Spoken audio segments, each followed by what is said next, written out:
Hello and welcome to the Daily Racing Form webinar about exchange wagering at Monmouth Park. I'm your host, Peter Thomas Fornatale. You may know me from the DRF Players podcast, and I'm very happy to be joined today by special guest Bart Barden. Bart is the exchange director for Betfair US. How are you doing today, Bart? Yeah, great. I'm doing great, Peter. Thanks. Just good race cards over the weekend. So yeah, just excited to get stuck in and get people understanding a little bit more about the exchange. Fantastic. We're going to be taking a look at what went down on the first month of the exchange in the United States. We're going to be talking about how to use the exchange to place wagers, the benefits of using Betfair and exchange betting. We're going to delve a little bit into strategy, and we're also going to be answering some questions from our audience. And I'm going to start out by asking the audience a question, however. Eventually, you can use the webinar tool to pepper us with queries. But I want to start out by asking the audience, who do you like in Monmouth Race 4? One of the races we're going to be demonstrating today. We'll be looking at both the 4th and the 5th at Monmouth. And we'd love to have a little bit of buy-in to show you some of the strategies you might want to employ in an exchange environment. But rather than us tell you who we like in the race, we'd love to get some information from the audience. If anybody out there feels like sharing, feel free to use the tool of the webinar to have what you usually do to ask a question. In this case, you can answer my question, who do you like in Monmouth's 4th? We have about 11 minutes to that race, and we're looking forward to demonstrating it. It's kind of a fun baby race. 2-year-old fillies going 4.5 at Monmouth, going to be taking place in about 10 minutes. We're demonstrating right now where that tool is and how to submit a question, or in this case, an answer to us. And then we're gonna share the screen with Bart, and we're gonna start off by talking about the question that's on everybody's lips, every horse player in the United States who's curious about exchange wagering. How has this first month or so, Bart, gone in terms of Betfair's inclusion into the U.S. betting markets? Yeah, I think the first month has been, very positive. Okay, in terms of what we're seeing. The goals, we had kind of two main goals, right? To show the value and the benefit of the exchange. The first one was we wanted to get new customers or reactivate existing horse players in New Jersey that maybe have fallen off or played offshore. And so we've done that, and we've gotten a new set of users in to the tool. But I think the other thing is we wanted to bring more revenue to racing and its constituents in New Jersey without cannibalizing or taking away from the existing tote revenue. And what I can say, kind of as a data point, is that right now, currently, 60 to 70%, depending on kind of day, of the revenue that we're making on the exchange currently has come from completely brand new players. Right, so players that were not in the existing kind of 4NJ bets user groups, which is really great. And then subsequent to that, all things that we can tell, we're also the growth in the tote for New Jersey tracks is also sustained and is up. So the kind of the immediate litmus test that we have here is that we're growing, we're bringing new customers in and growing the overall share of the horse racing kind of pool for New Jersey, right? Early days and everything, but based on the data points we have, it's definitely a good start. That's great to hear. There's a slide on your screen now. I'm going to let Bart walk you through what it means, but actually we'll start off with just the very basic question. This is something that everyone looking at exchange wagering is going to have to get used to, and it's the use of decimal odds. So maybe we can use those numbers on screen, Bart, to effectively demonstrate to folks how decimal odds work. Yeah, so let me pull this up. So if anyone can get to the exchange, here in the exchange help section, if you will, the drop down here, we have a link to a nice little tool which is a decimal odds comparison.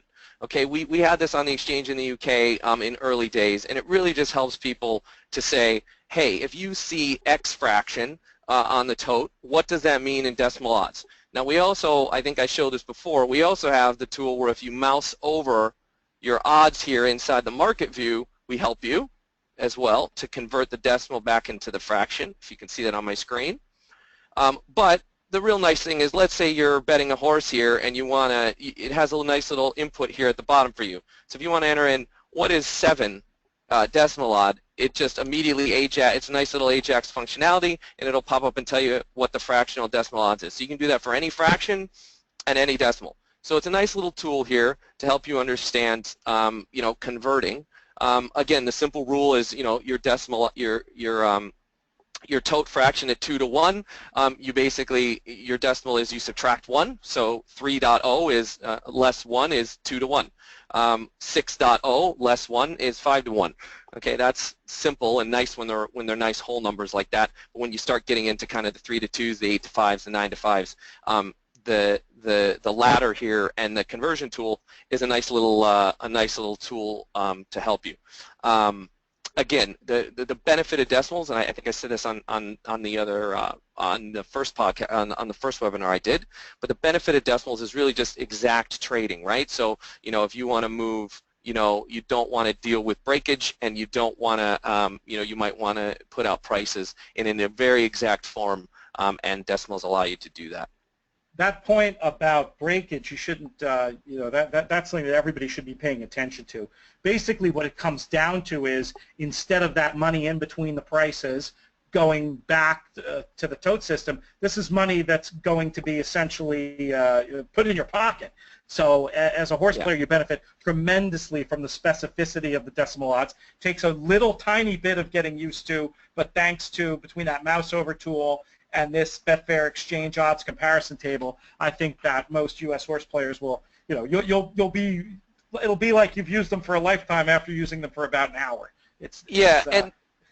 And just to jump in, like one of the things we have surveyed some of our existing customers already who are active, and the thing that they tended to understand is the decimals, right? If you know, you kind of have to do some calculations when you look at the payout board anyway, and people have people who've got stuck into the exchange initially who are, you know, I'd say a little bit more familiar and consistent bettors, pretty much can kind of convert into decimals, you know, decimal odds, you know, pretty reasonably and pretty accurately. So I think that's well said. Well, let's take a quick look. Though it'll probably take a minute for the liquidity to really surface here in Monmouth Park Race 4, but we had a vote for number 7, Silver Threads, from the audience. That seems to be the consensus. So why don't Silver. Why don't we take a look at what you would recommend in terms of if somebody was looking to get a bet down on Silver Threads? Right. So normally what I'd recommend, if I was going through this and someone was like, Bart, help me get kind of the best price and use the exchange to my advantage on Silver Threads. A couple of things I'd say is, if you see me clicking here and watching the match volume go up, watch the match volume, right? As more bets are matched, you see your prices what we call tighten. Basically, the difference between the bet for, the blue box, and the bet against, the pink box, will tighten, and you get an idea of potentially where the market's going. The other things you'll see is amounts and prices flash up to the right or the left of those in the white boxes. The best way to consider those white boxes is kind of if you're, you know, looking at a stock, if you're looking at stock quote in Google, if you're looking at level 2 quotes, that the bid ask is basically the blue pink, and the kind of call it the seeing some bids going in at different prices above or below the bid or the ask is kind of the white. Okay, so that kind of gets you an idea of how you look at the numbers. So first things that I would do is, number 1, matched volume. So you see it kind of going up now. Start to look at stuff when it's 500 or better. It will tend to be played, but ultimately, once it kind of reaches 500 matched, you can start to kind of dabble. Okay. Now, Silver Threads, you guys called it. I don't know if you saw, but as soon as you said it, Peter, to look at Silver Threads, and I went through my explaining, and the match volume was about 300, it was about 3.7. It's already shortened to 3.4, so it looks like a lot of people like silver threads, at least for now, right? So you can see now that there's a decent spread on silver threads, right? 3.45 for the bet for, 3.65 for the bet against. So the other strategy that you'd want to kind of execute here is, how are you price sensitive or are you volume sensitive? What I mean by that is, do you want to get a bet on, or are you looking for the best price? Are you willing to pick your price? So let's assume that we want to pick our price a bit here. So you can see it fluctuate. You've seen it fluctuate a bit, 3.45, 3 up to 3.65. So let's see if we can get a good price here and cut it up. Okay, so I want 3.8 on silver threads, $2 stake. My profit is $5.60. This is going to be an unmatched bet, meaning I've put a price up that the market, at least when I first looked, wasn't offering me. Okay, so we'll sit here and wait. One of the strategies that I like to do is you put something up, you look at your unmatched, and then you watch the market move again.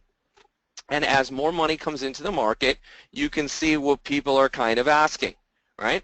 So let's say we really feel good. Since the crowd feels good about silver threads, we're going to leave our 3.8 bet up there, but we're going to make another wager, okay? We're going to go in this time at 3.5. We should be pretty confident that 3.5 should be matched because we've seen the price already fluctuate in that range, okay?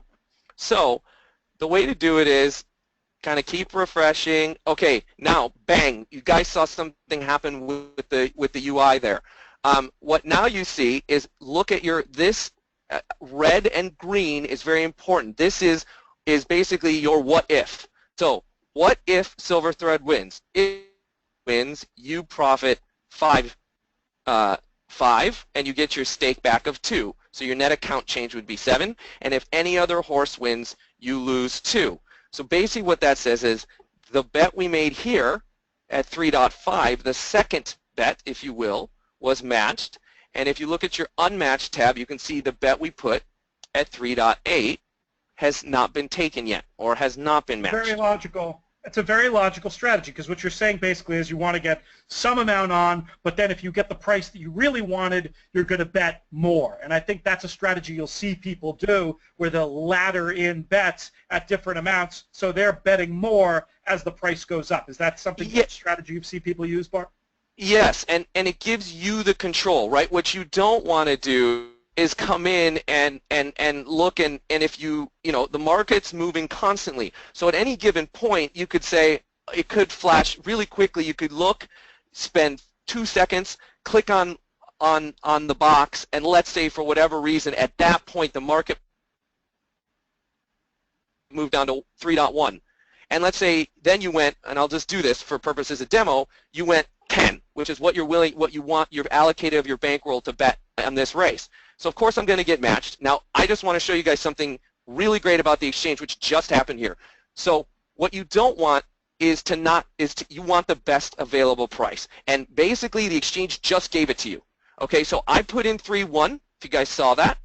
It just matched me at 3.51, which was the best price available. So even though I threw in a bet below the market price, Betfair said at the time that I put that in and it went into our system, what was someone offering? And someone just happened to be offering against at 3.5. So bang, I got basically better odds than I would have thought if I entered into 3.1. So we will always give you the best odds, right? We will never give you worse odds. And if I put in 3.1 and the market moved down to 3, we would leave your bet unmatched, meaning we wouldn't force you into a bad match, if that makes sense. Makes perfect sense, and you can see the situation we've gotten ourselves in here market-wise. The market came back out, matched our initial 3.8 bid, so we now have our full stake of $14 on this race. We're matched at our prices at above average of 5 to 2. Meanwhile, if you look at silver threads on the tote right now, tote bettors are only getting 2 to 1. So you can see we're getting the best of it in terms of price as they're going to the gate at Monmouth. I also think it's interesting just to notice the discrepancies in the prices. I happened to notice as they were going to gate, the filly number 8 Show Me Mo, taking a lot of money on the tote at 7-2. She was acting up a little bit going to post. Looked like she was pulling, wanted to run off a little bit. I wonder if that's why the price is so much longer on the exchange. Yep. So since you just said that, let's do a little experiment. Let's lay Show Me Mo. Okay. So just really quickly, guys, if you're laying at 6-4, the minimum bet is $2 on the backside. But on the lay side, what you have to do is you have to make sure the bet against side. You have to make sure that you put up enough to win to, right? So in this case, if you're putting up, you want to win $2, laying a 6.4 or now jumping up to 6.8 horse, you have to put up, as you can see here, $10.80 to win $2. Okay, very important. So although the minimum bet that you can put down on the back is 2, remember if you're betting against a longer shot horse, you have to put up more funds to win, in effect, less, because the probability of them winning the race is less. Okay. They're about to break here in Monmouth. We'll see how these bets do in a second. So here we go. Let's see if we can get this matched, because so what I'm going to do is I'm going to increase. So here's another thing. You can increase the price to try to get matched. And let's see if I got there. I did, I believe. So yep. Now, if you guys can see my bet slip here, we're all in on Silver Threads. And then we're against a $2 stake out Show Me Mo. So now, guys, look at my. Always use this, what I call your what if scenario, your profit and loss, as your friend. See, now we had 14, but because I had Show Me Mo, right, now on a bet against, you can see that my liability for every other horse but Silver Threads and Show Me Mo is 12 now, right? Because in effect that kind of cancels itself out. But then you can see that if Show Me Mo wins, because I have a lay bet I bet against bet on Show Me Mo, and I was heavy on Silver Threads to win, and obviously that wouldn't happen, my liability is 25-20. I don't know what the typical parlance is, but I've heard it referred to as sort of a, what does your book look like? Okay, yes. You're looking at this book, and where our only green scenario is with number 7 Silver Threads, who's making a little move but wide around the turn at Monmouth, somehow thinking that's not going to get it done today against the loose leader number 3. But we are putting in a nice bid here. We're going to give ourselves a run for the money through the stretch, and if she can finish, we're going to make some money. She's lugging in a little bit on the Silver. Straightening out. It's going to be a photo that we're going to lose. But it was a good run for our money anyways. Yeah, she just got beat by the 3. But I see you had it. I was watching my second screen. I wasn't even seeing we had it up here. But the I had the live video player up. So we live video stream any race for any customer who's logged in by clicking the Watch Live button. It's nice. It's a decent delay. It's the same as it would be on as the track broadcast. So we tend to, on a good desktop connection, and you saw it buffer there for a second because I'm connecting through like 9 different connections to do this webinar. But you can see how it's a good. We try to target between about a 5-second delay on the video, so it's not terrible. Pretty reasonable, and really not that better than some TV signals, and as good as many you'll find online. So I was saying about the book. In that scenario, we were green with Silver Threads, and then red or exposed to the other runners in the field, and that's a concept as you get to betting multiple horses in a race that'll become more and more important. You'll see if you're into the trading side of things. I also want to emphasize that while the betting against is something that's gotten a lot of attention and is certainly a very important feature of Betfair, my advice, especially for old school horse players just getting used to playing around on the exchange, would be to start off by trying to master the bet 4 before getting too cute on the bet against side. Is that advice that you would echo, Bart?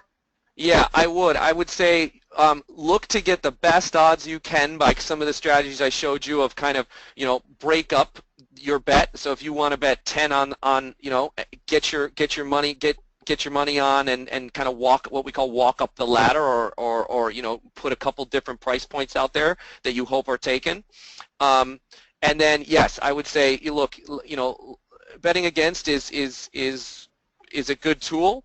I think most people, the order they do it, Pete, is they kind of master betting for and trying to get the best price. Then they start to trade on that feeling. So if then they see something in as the horse gets into the gate, or they see something they don't like, and they feel that they're overexposed on their selection they liked, then they use the bet against to kind of reduce the amount that they hold on their kind of choice.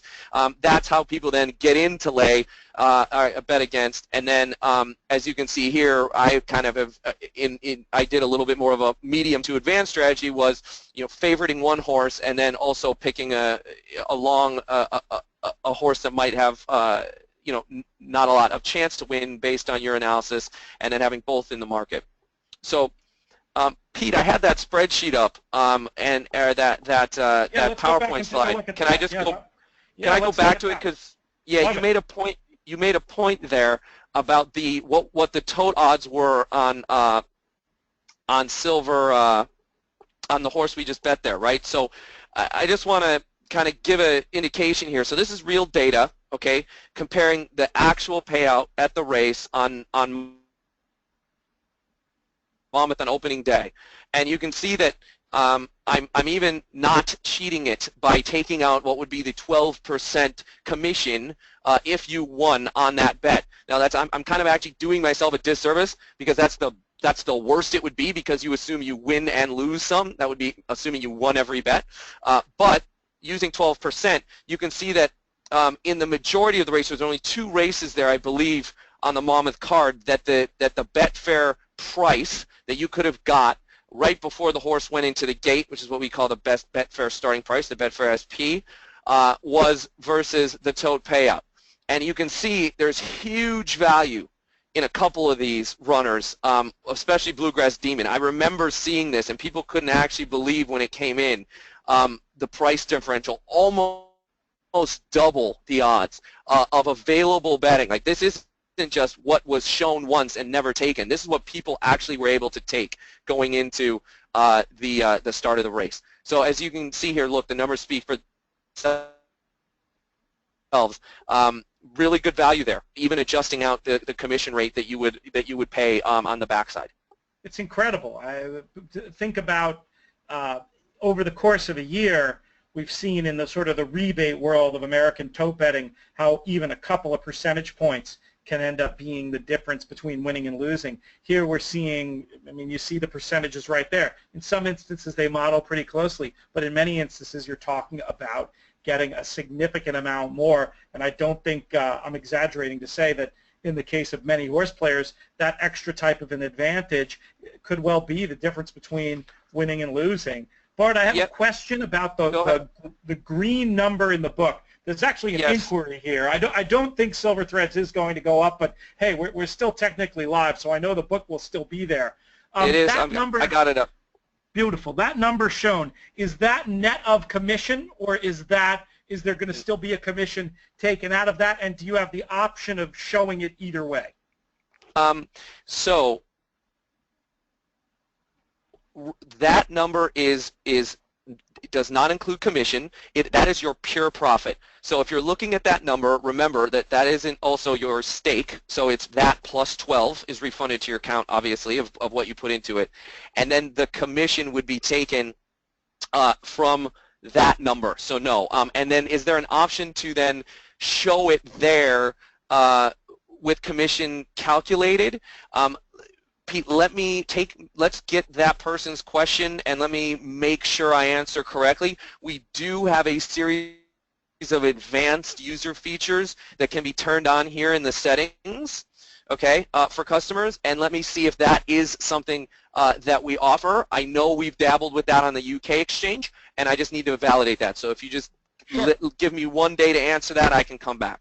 Yeah, no problem. I think it would be something, my own 2 cents would be, if that's not a feature that's available, it's something that I think people would appreciate when you're, especially as the book gets more and more complicated, to be able to more accurately assess your risk versus reward. But in the current state, it's easy enough, I suppose, to guesstimate that in your head. But why not? Why not be able to have that information for users as well? Could be just another tool to help folks along the way as they're getting started on the exchange.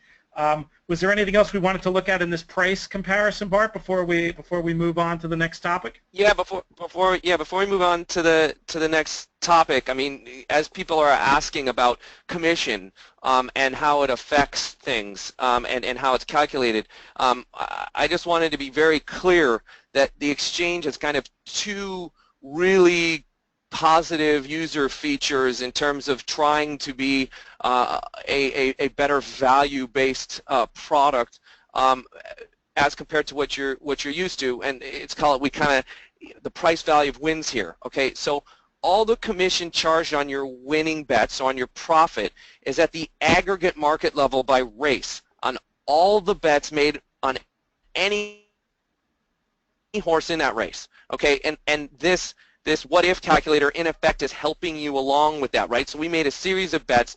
Ultimately, we knew what the overall liability was for each horse, and then the ultimate profit for the one that was green for us if it came in, which was the 7. Who actually did get put up, by the way, Bart. That's actually a winning bet. Yeah. Yes. Hey, thanks, guys. Good. Thank you, crowd. I appreciate that. So what that means is we total all the wins and all the losses as your net position for the race, and then that is what the 12% is charged on. Okay, so because we're netting this in effect in real time, right? Given the technology that we have, this also allows you to take more positions and stretch your bankroll. Meaning, if you put 200 if we put 200 in here on silver threads, okay, and then we decided, oh no, wait, maybe we didn't want that, and we decided to bet against silver threads for 100 to net our position to 100 total. On the parimutuel system or on the tote, you would have to put $300 at risk. You'd have to have 300 in your account to do it. But on the exchange, we already know that you're in effect taking a position away that you've already bet, and therefore when you do that, you only are then what we call net exposed 100. So you don't need as much in your Betfair account to do some of the same things that you would do to put your money at work if you are trading the same position. Okay, so that's another advantage. But go ahead. Oh, you go ahead, Bart. Oh yeah. So really quickly, here's two simple examples of different ways you could bet, right? So one is kind of more of just a person taking prices. So if you have two bets on two different horses in the race, you bet each for $5 to win. That's a total of $10 risked. Horse 1 odds is 5. Horse 2 odds is 3. Horse 1 ends up coming in. Happy days. The commission is charged in effect at $15, right? Which is your profit on the winning bet, 5 times 4.0, right? Less 5 is your profit is 4, right? So $20 profit, less the 5 that you bet on the other horse in the race, because that is in effect money out of your account that you didn't win. So your net position in the race is 15. So we're not only charging you commission on that 15 because you also bet other horses, for example, in that horse to win, which is the best deal for you in the way that we can say it.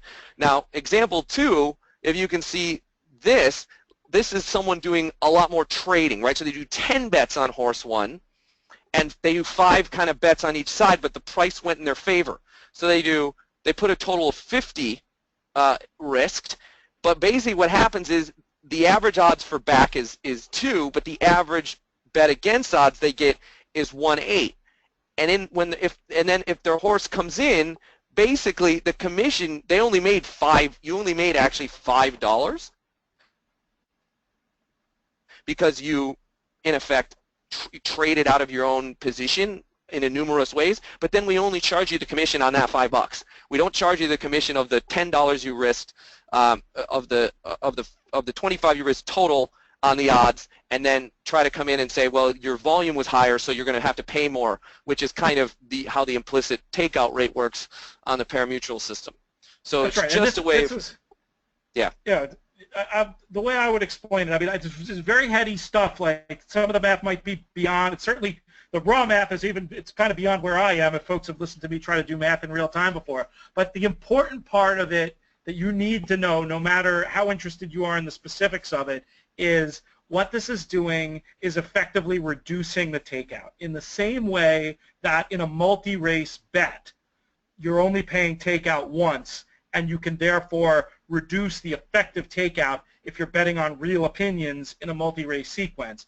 You can now bet more, essentially make more than one bet within a race on the win end and reduce your takeout because you're only paying the commission or takeout once. It's a fantastic way to work around the takeout. And in the case of, I think, again, no math degree here, but essentially if you're doing a two-horse win bet in a race, your commission effectively is becoming 6%, the way that I understand the math.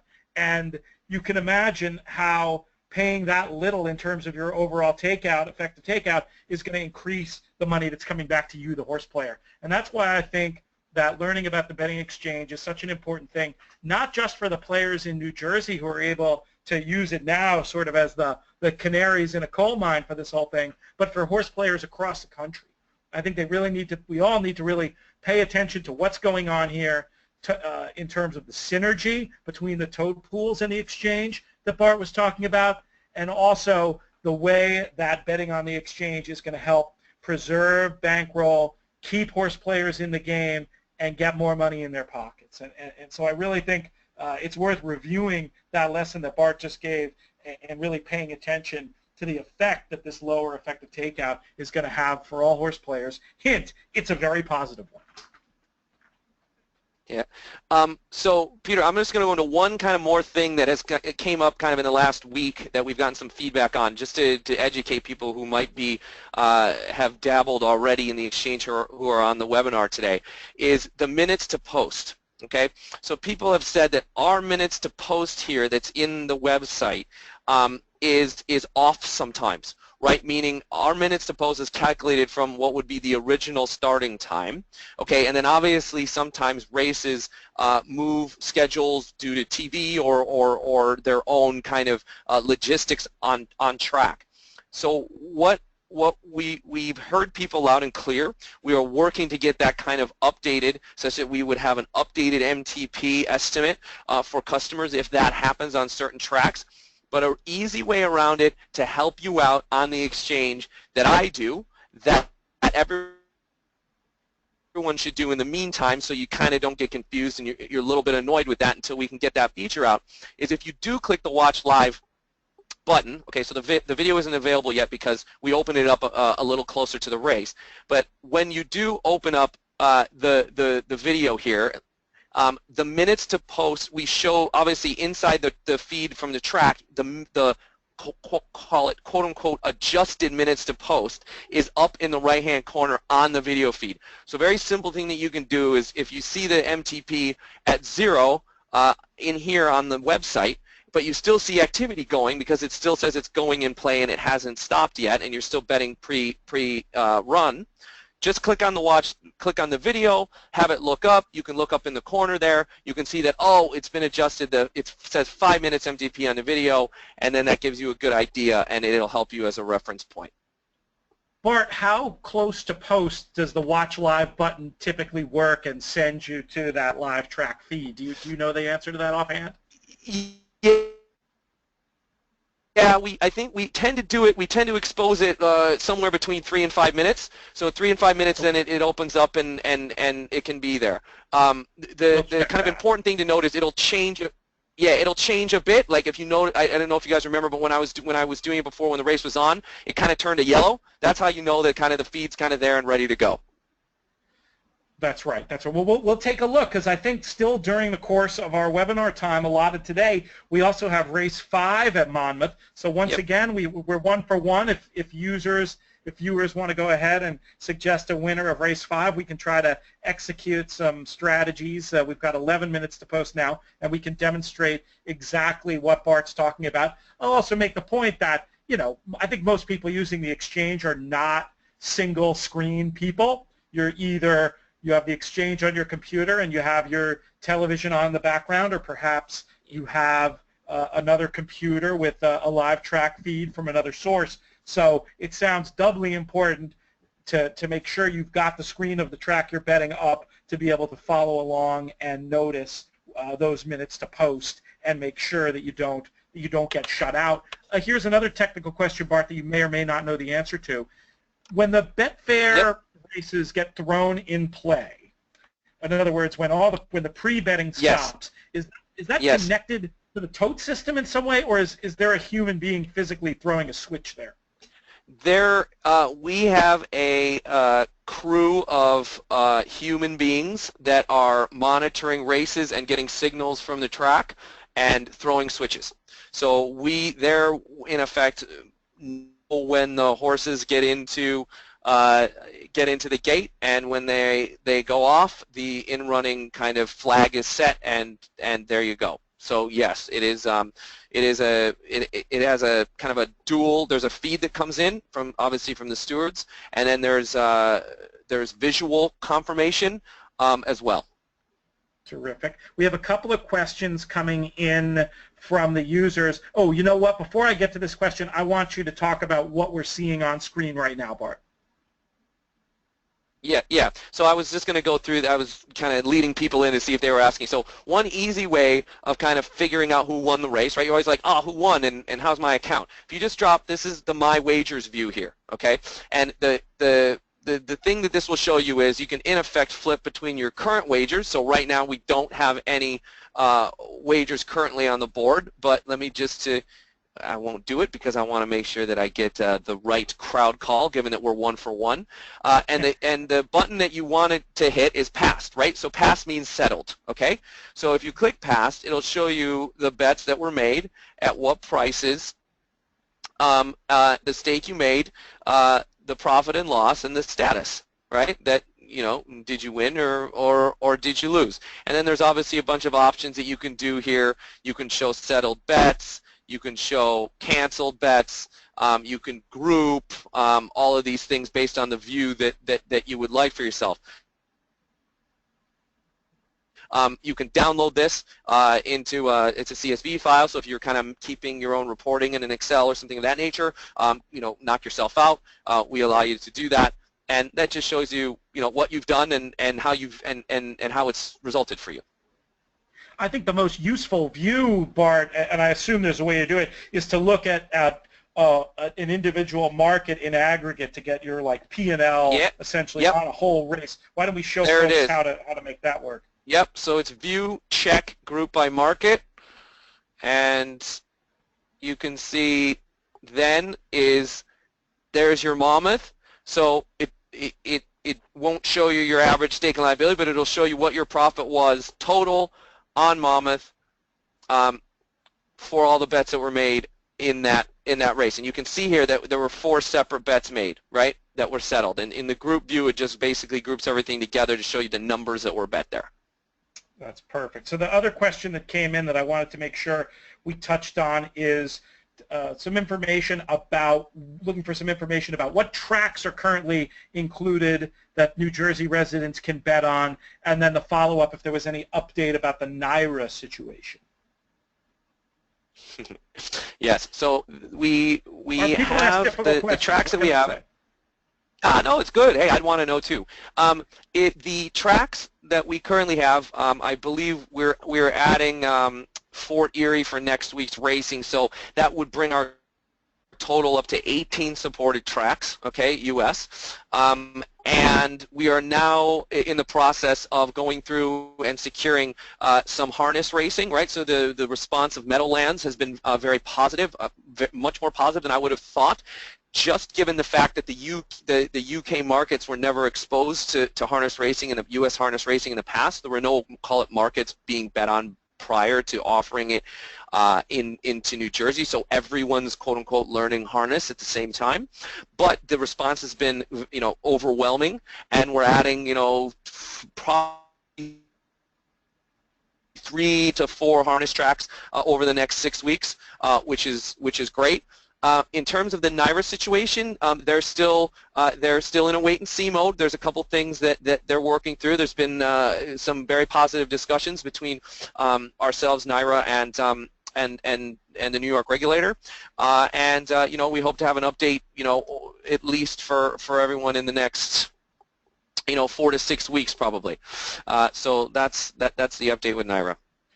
Bart, is there anything that interested horse players who like what you're doing could do to help, to either their local tracks or state regulators? Or is there a way that a horse player can allow his or her voice to be heard, that this is something exciting and interesting that that they would want to support? Is there anything that one could do?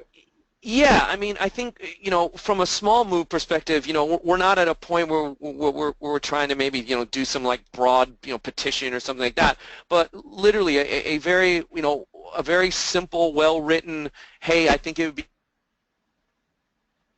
you know, I like this, and I think it would be great for racing, and, you know, I would be a customer, you know, with you know, NYRA content. A simple email like that sent to me, you know, would help. I can kind of, you know, use those as exhibits in some of these meetings that we're having and that we're setting up with people, because I'm also trying to prove various other things. So I'm bringing some of the statistics that I mentioned earlier about, hey, this is a new player and we're bringing this is new revenue, right? This isn't just, you know, pushing sand around the sandbox. So any of those things help, call it the case of why the exchange is a good thing, and obviously hearing it from, you know, individuals that were not prompted by us is wonderful power, and you'd be, you know, it is a voice. So anything like that, you know, and Peter, if people send it in, you know, even to you and then you forward it on, or like if it, however easier it is, something very simple like that I can consolidate and collaborate or consolidate and in kind of a,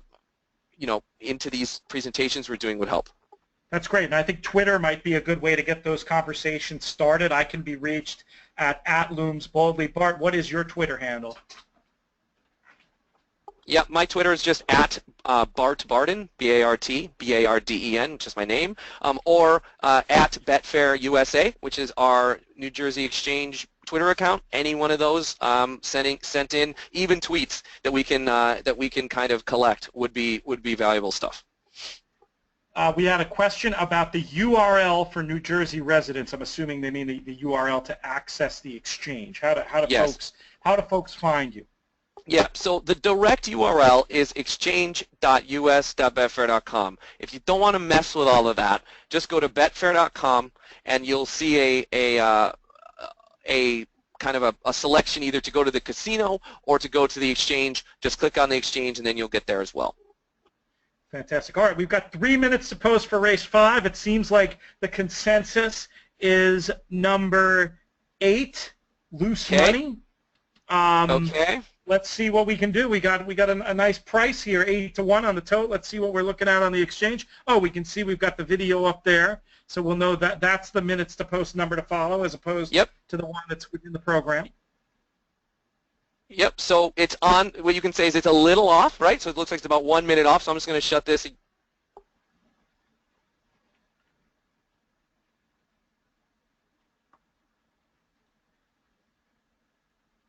Peter, sorry, I think I might have lost you there.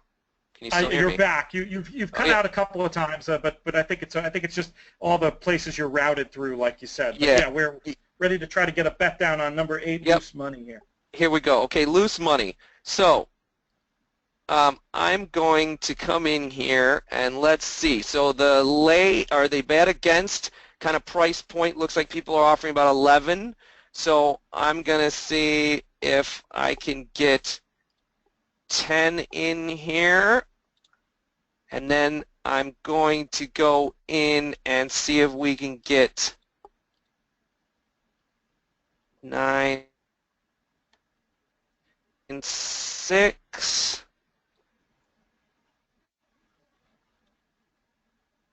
Okay, so we got something. Where are we at? Our 9-9 got taken, so we got them both. Okay, so the market was showing I think a 9-4. It was between 9-1, 9-4. We put in a little bit more than that, and voila, it has been taken. So again, you can see here. Here's your exposure, the 4, and the 35 if we're able to hit it, which is a good thing, and given the wisdom of the crowd, that's great. So we can see how this goes.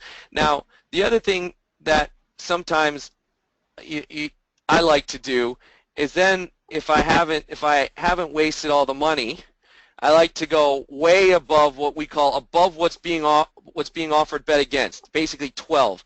Really good. So in case something happens where a big chunk of money comes in right before or whatever, and you still feel good about this, and you felt good about it at 9, well, you definitely feel good about it at 12. So I tend to throw just like a quick $2 there because there's no harm, right? If it doesn't get matched, it gets canceled automatically. You don't have to do anything, and you're not exposed for anything. So I tend to throw what I call a late flyer. I take probably the price I'm willing to pay and increase it by maybe 25, 30%. And see, you know what? If you get it and it hits, then, you know, it was an escalator for you. It seems like a good way to bet a little to win a lot. Is that a pretty typical strategy, what you did there, Bart, where you see what the bet is, you see what the bet against is, you see what that spread between those numbers is, and you put an ask in the middle of those two numbers? Is that a decent way to get matched? Yeah, I mean, what it is it kind of cuts both, right? You're probably reasonable. It's a reasonable thought that you get some of your bet matched. And then it's at least at a price point that you know adds a little bit of value to what you were willing to pay, right? So you know, some people will do strategies where they feel that there's a certain price that they want, right? So they might look at thoracic here at the 6, and they say, you know what, I feel really good about this horse, but you know there's some other horses in the race that you know could do something, so I'm only willing to pay 6. And someone might just sit here and go, you know what, I'm going up to 6 and I'm just going to sit on it, and if it doesn't get matched, it doesn't get matched, fine, and then I go to the next race and find the horse that I think is the best value at the exact price I'm willing to pay.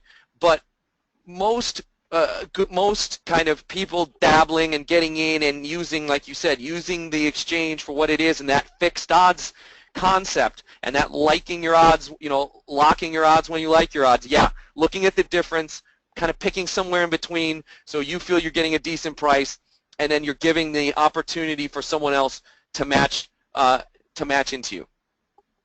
All right, they're going to the gate here at Monmouth, but I might have time to make a point I wanted to make, and it gets back to that idea of the benefits of fixed odds betting. I really think as an educational tool for horse players, the ability to bet fixed odds it's incredibly good, because players, the culture of betting in the United States, obviously it's more towards exotic betting, and that is what it is. But it's a lot harder, I think, with the variance involved in exotic betting to sort of really know how good you are and when you should be stepping up the amounts you're betting or maybe cutting back the amounts you're betting. I feel like fixed odds and the ability to make a profit betting on horses to win where the price isn't going to come out from under you at the last second because a big bet came in from another source. I think it's a way to really know where you are as a horse player and help yourself develop and grow. And I think it's one of the sneaky, huge benefits of having Betfair in the United States. I wouldn't be surprised at all if we see New Jersey's already known as a state, certainly in the contest world, which is the beat that I cover normally for Daily Racing Form. New Jersey's known for having a whole lot of sharp players. And I think with the addition of Betfair in the state, we're going to have an opportunity to even get a sharper, more educated group of players. Because I think when you learn to bet this way and you have practice betting this way, you can really know exactly how good you are. I don't know if that's something that you've seen in your travels and your time working for the exchange, Bart, but I predict it's something that's going to be a real factor with the success of Betfair in the United States. Yeah, no, I mean, I 100% agree. I mean, it falls into the same type of thing. Like in Australia, the same thing happened, right, where people had to get used to, you know, fixed odds because it was a parimutuel service for so long, and you know, by introducing it, it created, it raised the overall value of the industry, and it created a new type of service for people to do and perfect, you know, their bets. So. One other feature while we're still waiting here for the horses is if you guys see this graphs button, and I tweeted about this a little bit ago and showed this. you can just look and see the price, how it's changed over time. So it started out at 10, then it kind of drifted, and it jumped up to 12 and a half, and now it's back down, and then you can see it. And then really quickly, if you want to just if you inverse the axis, it just converts your odds into probability. So we're running about a 9 to 10% chance based on the odds we got that loose money will win the race. Okay. They are off at Monmouth here if we want to pop up the video and watch this race on there. We look like we're going to go very wide into this first turn, unfortunately. Oh, no, we're tucking in a little bit now. Yeah. So here, this is in running, and, I can do something real quick. We got our 12 bet hit. So you know what? If I want to just get out of that 12 bet in running and bet 6, I'm going to. And if someone takes it, then I'm made, at least on that flyer bet I made, everybody, then I can't, regardless of what happens, if he's kind of holding the line, I might make a little bit off of that. I think in time, as people learn the fundamentals of the exchange, that those type of in-play betting strategies are going to become very common. I know in the early days of Betfair in the UK, that was one of the things that really captured people's imagination, the ability to have a bet on the race while it's going on and all the way to the off. It's something I think is going to probably take a little bit of time here to have the kind of liquidity that everybody's going to want to jump in on, but it's really good to be aware of the fact that that type of betting exists, and it's something that I think in time could become a really big deal.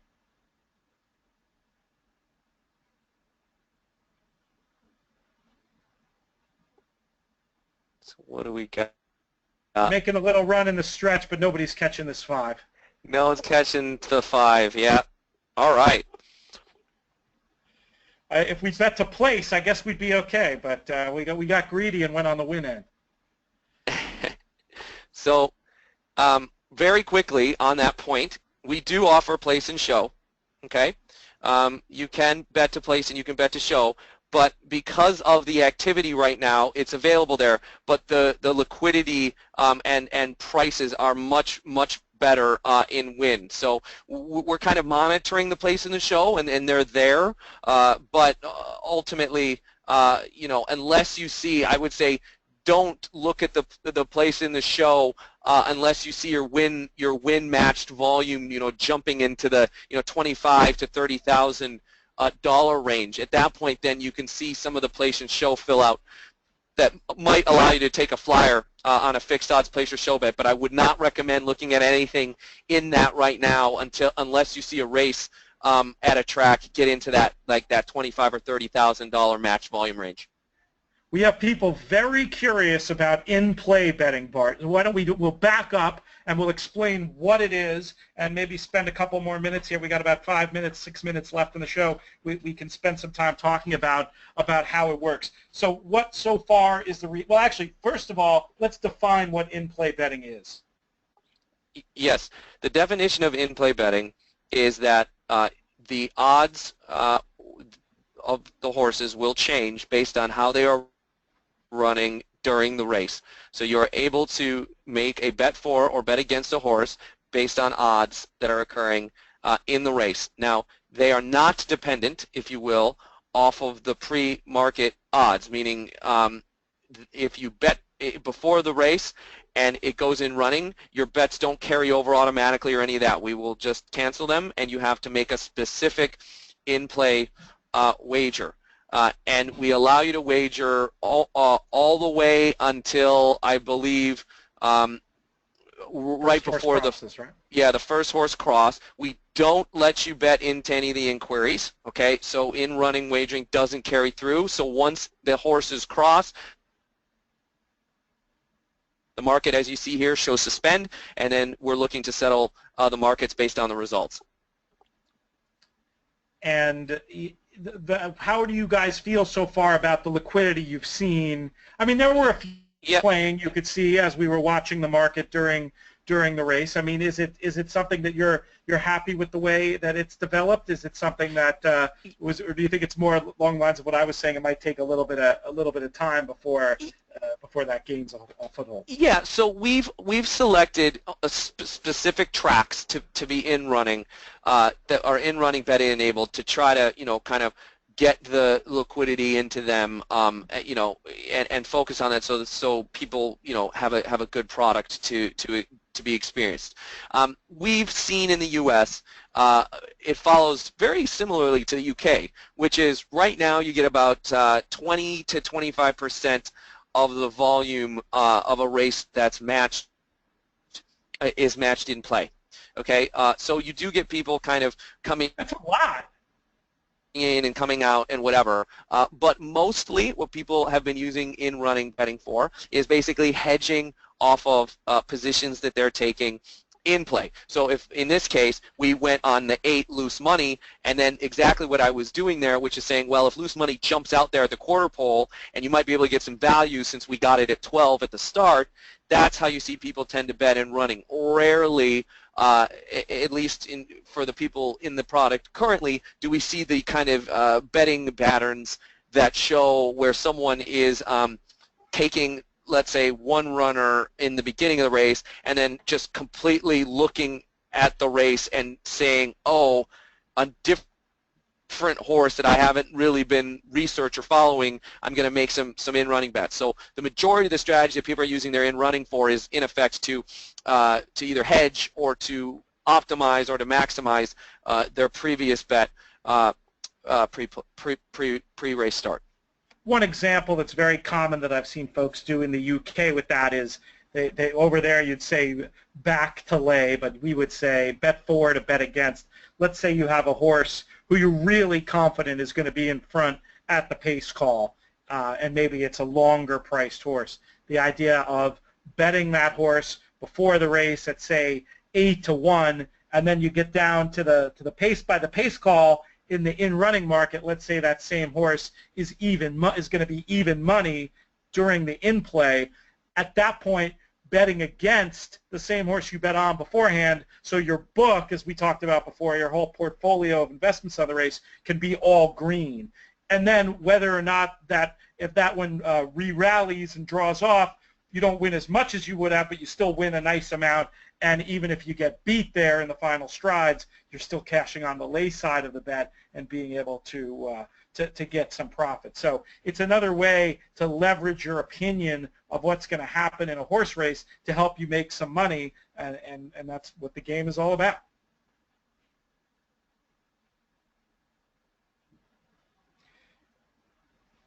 Bart, are you still there? Yep, no, I'm still here. Yeah, Pete, I was quiet only because I couldn't have said it any better, and that's kind of the majority.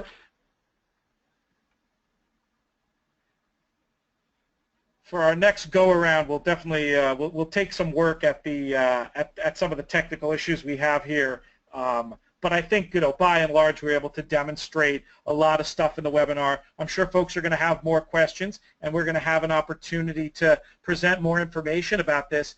Feel free to reach out to Bart or to me about topics you might want covered on future webinars. We'll hopefully be back to you. We can also reach back out to you via Twitter and hopefully answer some questions. This is some exciting stuff, and it's a lot of information.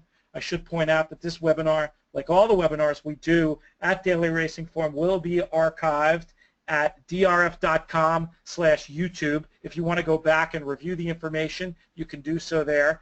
If not, we'll have a chance to talk on future webinars, podcasts, etc. We want to be here for you to help you navigate this new and exciting world. So don't hesitate to reach out to either one of us. So, Bart, do you have any closing thoughts before we send the folks home today? No, I mean, I'm definitely responsive to things that people want to know. There's so much stuff here, and we're trying to keep it very simple. Get to know fixed odds, become an expert at fixed odds. If you do that, there's so much other things that the exchange offers you. We didn't even go into cash out, and we didn't even go into some of this other stuff. So get to know the fixed odds, and then kind of the world, the exchange is your oyster, if you will. Feel free to send stuff to me, even if it's simple questions that you want answered. I can reach out to you directly, or I can reach out to you on Twitter, no problem. I'm here to help, and I'm here to educate people. And the more people that know, the more that they can then help and show people just how cool this thing really is. Fantastic. All right. Well, thank you, Bart Barden. I want to thank Charlie Zeggers for putting this webinar together, as he does so many of the DRF webinars that we do. And, of course, I want to thank all of you for joining us here today. You've been watching the Daily Racing Forum webinar on exchange wagering at Monmouth, produced by DRF.com.